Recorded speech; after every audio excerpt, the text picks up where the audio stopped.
રાજ્યમાં હવે કાતિલ ઠંડીનો રાઉન્ડ શરૂ થશે। પવનની દિશા બદલાતા ઠંડી ધ્રુજાવી દેશે। 2 થી 3 ડિગ્રી તાપમાનનો પારો ગગડશે। ઉત્તર પૂર્વના પવન ફૂંકાતા ઠંડીનું જોર વધશે। અમદાવાદમાં લઘુત્તમ તાપમાન 19 ડિગ્રી રહેશે। ગાંધીનગરનું લઘુત્તમ તાપમાન 18 ડિગ્રી રહેશે। સૌથી ઓછું તાપમાન નલિયામાં નોંધાયું છે। टेम्परेचर में 2 से 3 डिग्री की गिरावट का पूर्वानुमान है। बात करेंगे तो 19 डिग्री अहमदाबाद और Gandhinagar 18 degree Celsius minimum temperature रहने का पूर्वानुमान है। जो मिनिमम टेम्परेचर रिकॉर्ड हुआ है वो Naliya 15 degree Celsius. Gujarat region में लैंड रीजन पे जो विंड की डायरेक्शन प्रिवेल करेगी वो north easterly to easterly wind prevail करेगी। और ડિસેમ્બરમાં 2 માવઠાની આગાહી। 7 થી 10 ડિસેમ્બરે આવશે પલટો। 23 થી 27 ડિસેમ્બર ફરી માવઠાનો માર રહેશે। રમણીક વામજાની ખેડૂતોને ઘાસચારો સંભાળવાની સલાહ છે અને તેમણે આગાહી કરી છે। માવઠા અંગે બીજા એક નિષ્ણાત આપણા અંબાલાલ પટેલે પણ આગાહી કરી છે। તેમણે કહ્યું છે કે પશ્ચિમી વિક્ષેપોના કારણે પણ વરસાદ થશે। બીજા સપ્તાહમાં માવઠાનો ખતરો રહેશે। 15 ડિસેમ્બર બાદ ત્રાટકશે માવઠું। અંબાલાલ પટેલે આગાહી કરી છે અને કહ્યું છે કે ઉપસાગરમાં સક્રિય સિસ્ટમને કારણે માવઠું થશે। 7-12 થી 10-12 મિનિટ સમગ્ર સૌરાષ્ટ્રમાં વાતાવરણ પલટો આવશે અને છાંટા છૂટી વરસાદ થશે। તારીખ 23/12 થી 27/12 હવામાન પલટો આવશે। માવઠાથી વરસાદ થશે એવું મારું પૂર્વ અનુમાન છે। આ વરસાદ થવાથી ઘણા જગ્યાએ ધાણા જીરુમાં વરસાદ થવાથી બગાડ પણ આવે એવું મારું પૂર્વ ખગોળ વિજ્ઞાનને બદલી રાખેના આધારે। एक पश्चिमी विक्षोभ देशना उत्तरीय पर्वतीय प्रदेशों पर तारीख 8 डिसेम्बर थी 10 डिसेम्बर के ते पछी आवવાની શક્યતા રહેશે। બીજો મજબૂત પશ્ચિમ વિક્ષોભ 15 ડિસેમ્બર પછી આવવાની શક્યતા રહેશે અને ત્યાર પછી એક મજબૂત પશ્ચિમ વિક્ષોભ આવતા જશે। એટલે ડિસેમ્બરના બીજા સપ્તાહ બાદ અને 15 ડિસેમ્બર બાદ પણ ગુજરાતમાં માવઠું થવાની શક્યતા રહેશે। દાહોદમાં આઝાદીના આટલા વર્ષ બાદ પણ ગ્રામ્ય વિસ્તારોમાં પાણીની હાલાકી છે। ગરબાડા તાલુકાના સિમલિયા બુજર્ગ ગામમાં નલ સે જલ યોજનામાં લાખો રૂપિયા ખર્ચ્યા છતાં પીવાના પાણી માટે ભારે હાલાકી છે। સ્થાનિકો બાળકોને લઈને પાણી ભરવા મજબૂર છે। બીજી તરફ તંત્ર દ્વારા 70% કામ પૂરો થયાનો દાવો થઈ રહ્યો છે, પરંતુ પરિસ્થિતિ યથાવત છે। ગ્રામજનોએ તાત્કાલિક ધોરણે પીવાનું પાણી મળે તેવી માંગ કરી છે।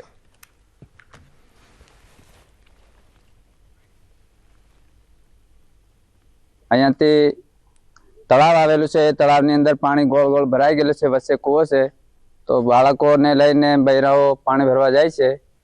તો અમુક બાળકો નાના નાના બાળકો પાણી ભરવા જાય છે, એ ડૂબે છે। हमारा नल નથી નખાયા તો અમને સુવાદી કઈ નથી। અમારે આતરું પાણી ઉતરીને પાણી લાવવું પડે છે, એટલે કોઈ બહુ તકલીફ છે। સરકાર પાસે માંગ છે તો અમારે જલ્દ से जल्द કે આપણે જલ્દી કે સેવા કરે કે આવી રીતે કે રસ્તો બનાવી સુવિધા કરે એટલું સારું છે। અમારે સરકાર પાસે એટલી માંગ અમારી છે। ગીરની પ્રખ્યાત કેસર કેરીની સિઝન આ વર્ષે મોડી શરૂ થાય તેવી શક્યતાઓ છે। સોરઠ પંથકમાં ક્લાઇમેટ ચેન્જના કારણે આંબાઓમાં ફ્લાવરિંગ થયું નથી। બીજી તરફ કુદરતનો કરિશ્મા હોય એ રીતે માલણકાના એકમાત્ર ખેડૂતના આંબાના બગીચામાં ફ્લાવરિંગ આવવાનું શરૂ થયું। આશ્ચર્યની વાત તો એ છે કે જૂનાગઢ જિલ્લાના મેંદરડા તાલુકાના માલણકા ગામના એક ખેડૂતના બગીચામાં ફ્લાવરિંગ આવવાનું શરૂ થયું છે। આ વર્ષે જ નહીં પરંતુ દર વર્ષે ખેડૂત બિપિનભાઈ જાદવના આંબાના બગીચામાં ફ્લાવરિંગ વહેલું શરૂ થઈ જાય છે।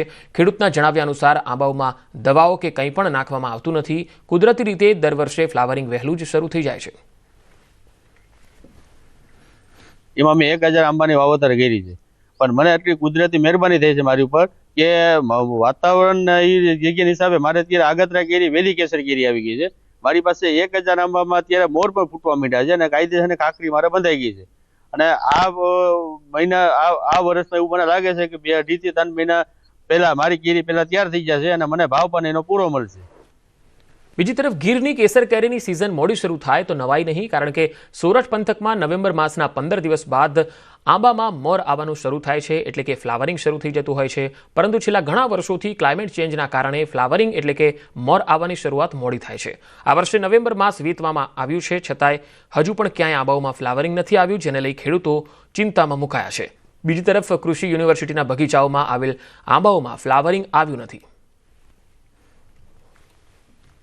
ફ્લાવરિંગ આવવા માટે પોટેશિયમ નાઇટ્રેટનો એક આપણી રેકમેન્ડેશન ભલામણ છે કે ખેડૂત મિત્રો અત્યારે 3 થી 4% જેટલું પોટેશિયમ નાઇટ્રેટ છે એ છાંટી શકે.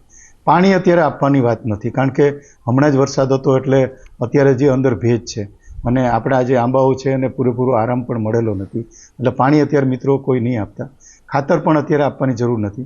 શિયાળાની શરૂઆત અને નવેમ્બર માસના 15 દિવસ બાદ છે તે આંબાની અંદર ફ્લાવરિંગ શરૂ થતું હોય છે, પરંતુ છેલ્લા 3-4 વર્ષથી ગ્લોબલ વોર્મિંગના કારણે અને વાતાવરણમાં ફેરફારના કારણે આ વર્ષે પણ આ જે આંબાઓ છે તેમાં ફ્લાવરિંગ જોવા નથી મળ્યું. પરંતુ જે જુનાગઢ જિલ્લાની અંદર જે સાસણ છે, ગીર પંથક છે, ત્યાં ફ્લાવરિંગ છે તે નવેમ્બર માસના 15 દિવસ બાદ આવી જતું હોય છે. પરંતુ આ વખતે ક્યાંય ફ્લાવરિંગ આંબાના પાકમાં નથી આવ્યું. પરંતુ મેંદેડાનું જે માલણકા ગામ છે ત્યાંના એક ખેડૂતને 1000 આંબા છે અને ત્યાં દર વર્ષે અગાઉ જ કેરી છે જે ફ્લાવરિંગ છે તે થઈ જતું હોય છે. અને આ વર્ષે પણ આપ જોઈ શકો છો કે આ ખેડૂતના જે બગીચાઓ છે આંબાના તેમાં ફ્લાવરિંગ શરૂ થયું છે અને આ ખાખડી પણ ફૂટવા લાગી છે. એટલે કે હવે ટૂંક જ સમયમાં જે કેરીનો પાક એટલે કે જે પ્રથમ ખાખડી આવતી હોય છે તે આવવાની શરૂઆત થશે. તો બીજી તરફ ખેડૂતો છે તે ચિંતામાં મુકાયા છે, કારણ કે જુનાગઢ જિલ્લાના મોટા એવા ભાગના વિસ્તારો છે કે જ્યાં હજુ ફ્લાવરિંગ પણ થયું નથી. અમાર બખાઈ ન્યૂઝ 18 ગુજરાતી, માલણકા. ચાલુ વર્ષે ગીરની પ્રખ્યાત કેસર કેરી પર મંડરાઈ રહ્યો છે ખતરો, આવું ખેડૂતો કહી રહ્યા છે. કારણ કે નવેમ્બર મહિનો પૂરો થવાની આરે છે અને હજુ સુધી કેસર કેરીના આંબાના બગીચાઓમાં ફ્લાવરિંગ આવ્યું નથી. સામાન્ય રીતે કેસર કેરીના આંબા પર નવેમ્બર મહિનામાં ફ્લાવરિંગ આવતું હોય છે, પરંતુ ચાલુ વર્ષે કમોસમી વરસાદ અને સતત બદલાતા વાતાવરણને કારણે હજુ સુધી આંબાના બગીચાઓમાં ફ્લાવરિંગ આવ્યું નથી. ખેડૂતો ચિંતામાં છે. શિયાળો શરૂ થઈ ચૂક્યો છે, કેસરના પાકને અનુકૂળ ઠંડી મળતી નથી, જેથી આંબામાં ધનેડા જેવી જીવાત, જેને થ્રિપ્સ કહેવાય છે, એ માથું ઉચકી રહી છે. આથી ખેડૂતોમાં હવે ચિંતા છે. તો હજુ સુધી અહીંયા ફ્લાવરિંગ થયું નથી. નવેમ્બર મહિનામાં આ ફ્લાવરિંગ થઈ જતું હોય છે, પરંતુ જે અનુકૂળ ઠંડી મળવી જોઈએ એવી ઠંડી પણ હજુ મળી નથી અને એના કારણે પણ આ ફ્લાવરિંગ મોડું આવી રહ્યું છે.